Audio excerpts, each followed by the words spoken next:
All right, here at the Monastery of St. Kevin in 2 Mile Borris in County Tipperary, the centuries roll back.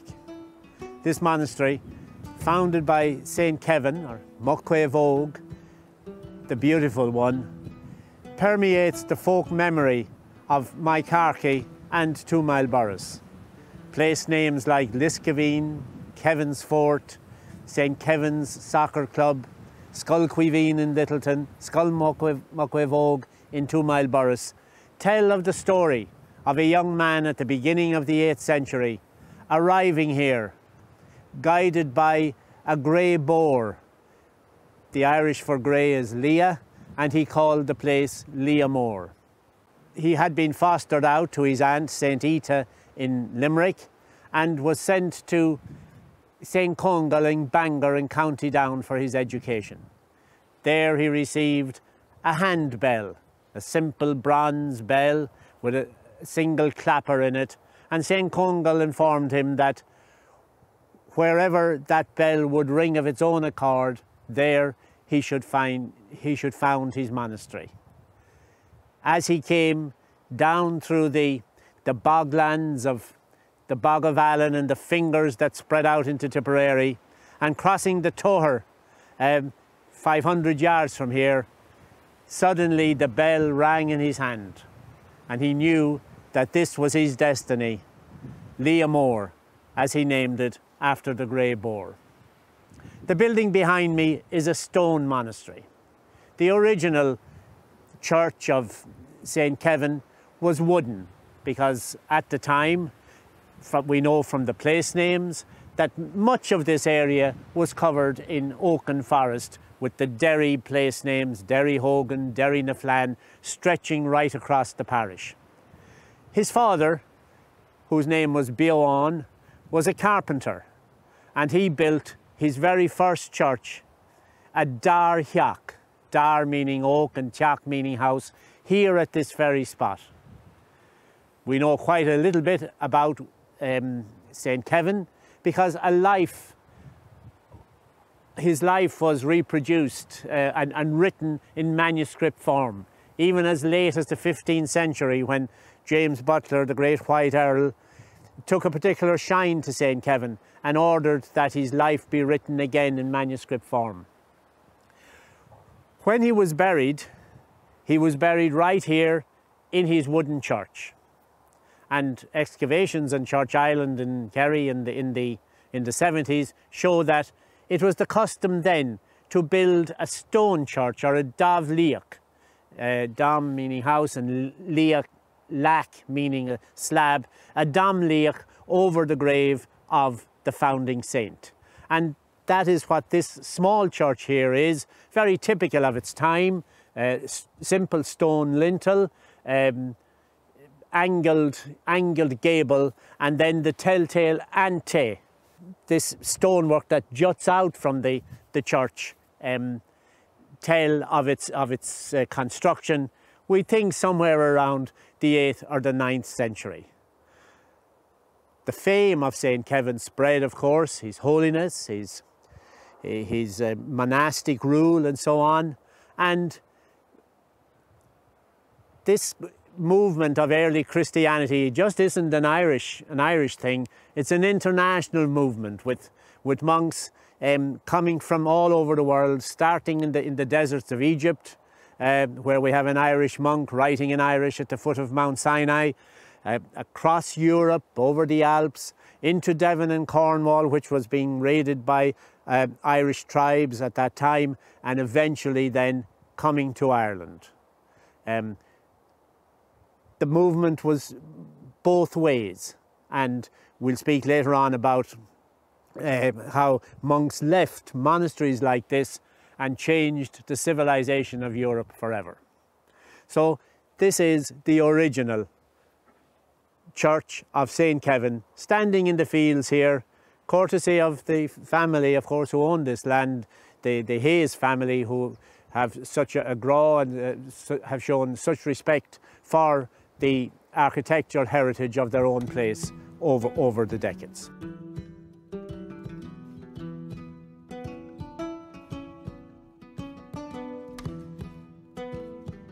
The world of these monasteries was a world of crannogs, of ring forts, of which there were 50,000 all over Ireland, 150 petty kingdoms ruled by individual kings elected by their clans. The land was clan land or family land, in contrast to the kings of Europe, who were based on the property rights. It was a very difficult world, a world of smallpox and hunger and starvation and disease, most of them incurable. But above all, as we look out today around, the cattle are still grazing the fields here at Liathmore. It was a world of cattle. The king, who built up a great herd of cattle, a reserve herd of cattle in the wilderness, of which there was a great amount in early Christian Ireland, rented out a number of cattle every year to many clients all over his kingdom. In early summer, all the women and girls took the cattle up to the mountains or down to the wet meadows beside the rivers, the buaile, and there they spent the whole summer long making butter and cheese and looking after the cattle. While the men, well, they spent their summer hurling definitely, but more importantly, fighting and rustling cattle and trying to extend their kingdoms, probing for weak spots on their boundaries and so on. It was a violent world, as indeed was the world of the monasteries. The abbot of the monastery was usually the younger son of the king, certainly appointed by the king's family, and they were also involved in the great inter-clan battles of the Irish monastic period. The wonderful carving on the cross at a Henny near Carrick-on-Shore, where the King Bishop of Cashel has been brought home, having been killed in the Battle of Ballymoon in Kildare around the year 800. The patrons of these monasteries were certainly the great kings. And what an exciting moment it was here in this very spot in the 1940s when an excavation was ordered of Liathmore. In the initial phase of the excavation, they brushed up all the cow dung that was on the ground here in front of me, and suddenly something glistened on the ground.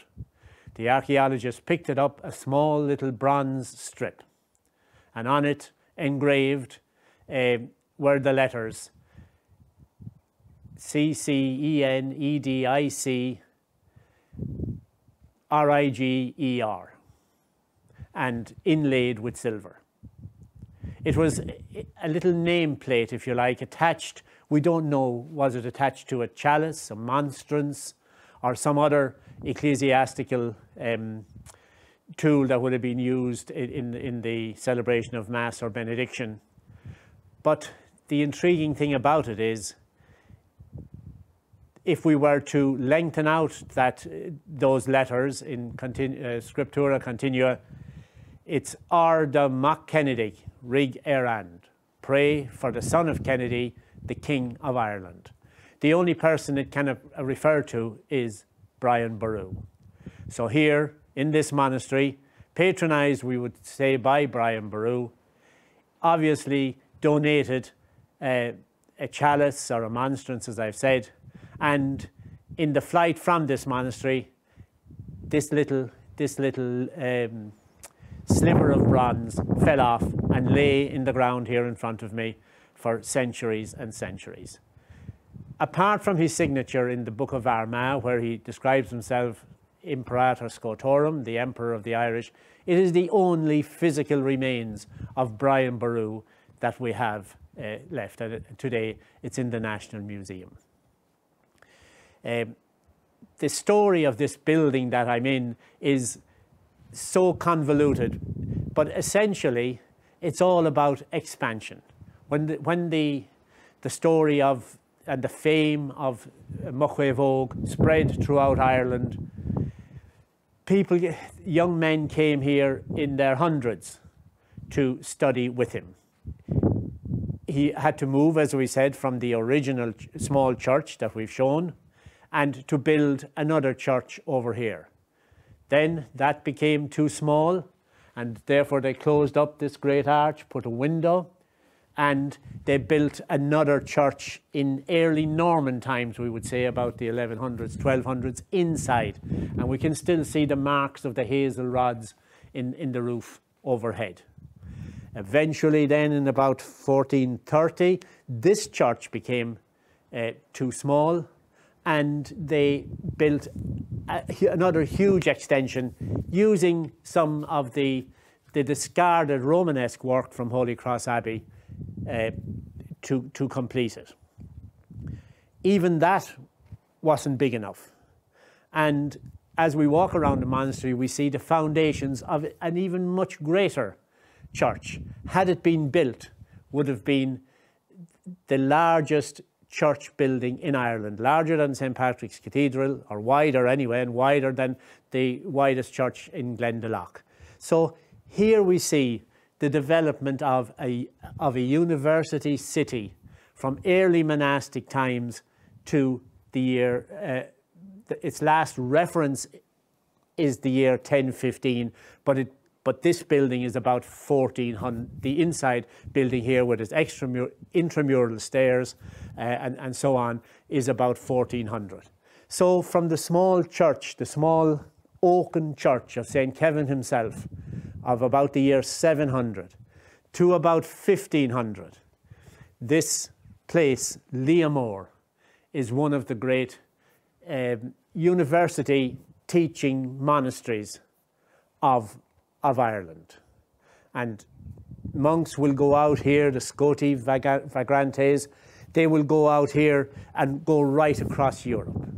They will teach about astronomy, they will teach Latin and Greek to a continent that has lost it, they will teach geography, and they will, as one book says, bring back civilization to Europe again. All from this monasteries like this, but particularly this monastery here of St. Kevin, here beside the bog in Littleton.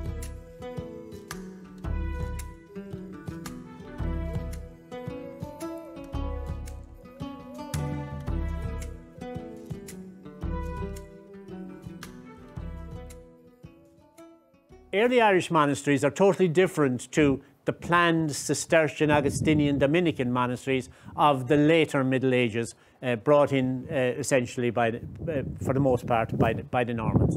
They conform to a very special plan, and a blind monk, they say, could enter a Cistercian monastery in Holy Cross and then be transported to the banks of the Elbe in Poland and would have no bother finding his way around because the plan would be exactly the same.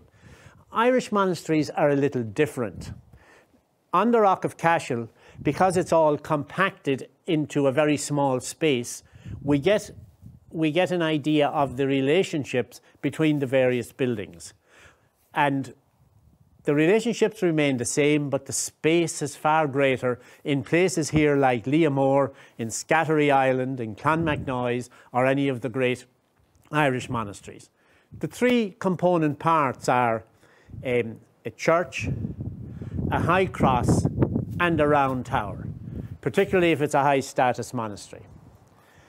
And here in Liathmore, we have those three parts. We've seen the church, the original church, and then the development of quite a number of churches here where I'm standing. It was really exciting too in a further excavation in 1967 when the archaeologists came upon what they thought was the foundation of a well. And as it turned out, it was the foundation of a round tower.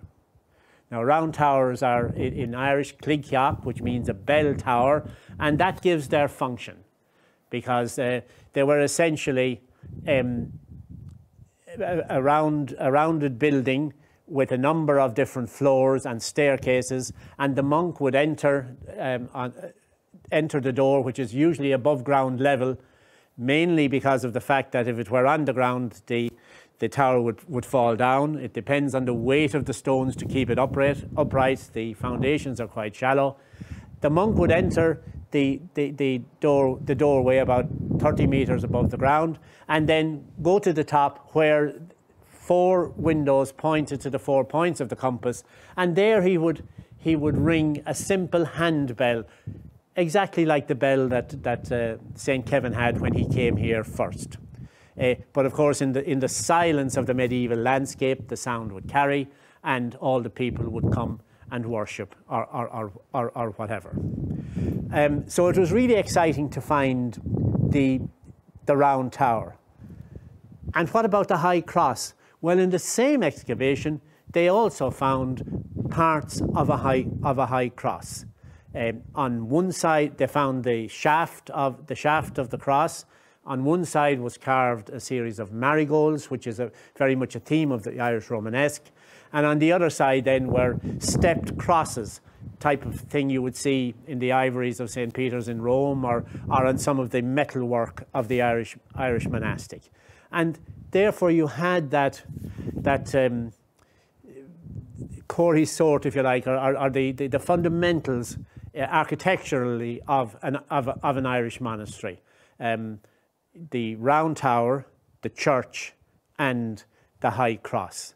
And of course around this building as well is a small raised area, which is the sanctuary, where anybody could find sanctuary from the laws of the king or the laws of the land or whatever. There's evidence also of the monastery being divided up into graveyard and craft areas and so on. And around the monastery you have these small little mounds, which are probably enclosures of the enclosing walls of small medieval fields and vegetable patches and herb gardens and so on. How did the monks spend their day here? Well, masses. They had to learn off the Psalter, one which was recently found up around Roscrea, the Fadden Psalter, which is a number of hymns and so on. They had to learn Computius, which is mathematics, to determine the date of Easter. They learned astronomy. There was a scriptorium where they changed the face of writing a language forever, introducing capital letters and full stops for the very first time. And all these subjects really, took up their time, and of course everything was by hand, and then there was working in the fields as well. So it was a very varied day, if you like, exegesis, Bible study, and then they also had a really interesting subject called ruminatio, which means that on some of the lovely works like the Derry na Flan pattern, for instance, which is found just a few miles across the fields there, or the great books like the Speckled Book of Donairi or the Book of Dimma, which are Tipperary manuscripts. They would spend their time just concentrating on the coloured pages of these manuscripts. And the more they would look at them, the more meaning they would get. They would see maybe a snake entwined around a vine tree or something like that. Ruminatio, they were ruminating, if you like, on. So it was a world of great silence, of great study, and so on. This is the type of day that the monks would have spent here in the monastery of Liathmore. One of the big questions about Irish monasticism, of course, is why did a people that had never been visited by the Romans, no civitas, no towns, adopt this new religion when the Celtic religion of the Druids seemed so strong and so well based? We don't really know, but anthropological studies tell us that it is the women and the old, and particularly those with no stake in the system, will adopt a new religion. Christianity was different, I suppose, too, in that it was down to personal responsibility rather than clan responsibility. But scholars tell us at the end of the day, it was the subtle mixing of pagan tradition and Christian teaching that eventually won over the Irish nobility in particular. And we have the story of St. Patrick baptising Angus on the Rock of Cashel, which must have been a huge moment for Christianity in Ireland. An example of this dovetailing of pagan tradition into a Christian tradition is the Holy Well and the tradition of the Holy Well. And another is here, right at my hand here, the Sheila na Gig, a mysterious type of carving of a lady lying on her side in this case, with her head and arms folded and so on, which had come down from pagan practice, it is believed, and incorporated into many of the abbeys and monasteries all over Ireland. And this is a very telling one here, is on the gatepost as we enter the monastery. I feel maybe, you know, in this dog-tooth Romanesque type of carving, that it may have been somewhat maybe of a lucky charm that you might that you might touch on the way into this last section. Of course, this is a 14th, 15th century monastery here, this last section of the monastery at Liathmore. But it's one of the few Sheila na Gigs that are on a gatepost, on a doorpost, and lying horizontally.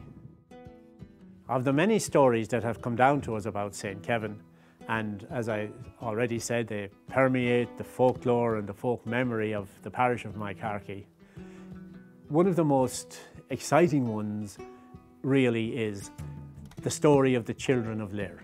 And as we know, the children of Lir were turned into swans by their stepmother, and they had to spend 300 years on Lake Derravara, 300 years on Srutnamuila, the Moyles off County Antrim, and 300 years on Inishglora on the wild Atlantic off the coast of Mayo.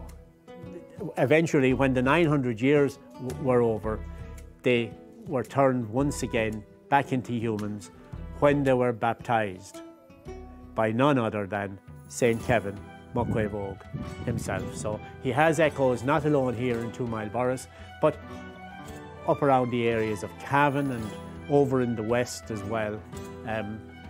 Not surprising, I suppose, after all, his father was a Connemara man who built the very first church here. So the baptism of the children of Lir is another story associated with the saint of this place, the Amor.